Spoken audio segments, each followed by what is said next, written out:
Wuothe apaya makisi kadhinaro kongi kore bang jong'anyo loro apayano kuom seche maromo 3 ma en bang riwruoge ariyo mag rawere gore lweny ka giba kite kendo miyo jo ohala loro dukegi.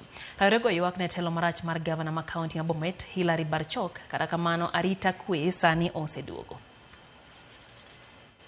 Angeachia hao waandamanaji wafike kwenye kituo waulizwe maswali chache yenye walikuwa waulizwe, manake si kuona hapo awali hiyo maandamano ikiwa ya furugu. Lakini sasa venye Barchok ametumana vijana wa kuzuia hiyo maandamano, basi ndio ikakuwa ya furugu. Tulikuwa na maandamano peaceful, but iko wenye waliingilia akaanza vita. Ikabidi vijana hapa Bomet wakaanza vita, kurushana mawe hapa na pale, mpaka sasa tuko tu.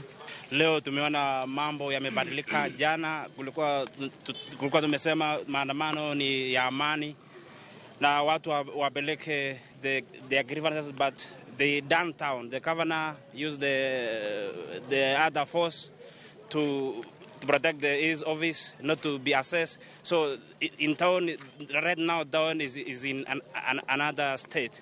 So we are requesting the governor to assist us to hear the grievances of these people, the grievances of water. There is no electricity in Bomet. Ukifika pale maji inatolewa kwa nini? Mitaro na tunaleta tukunywa hapa. So mbona Barchok anafanya hivi? Na tulimwelect atuongoze. Sasa hii anatuletea goons na banga. Wanataka kutuua. They are killing us for our rights. Why?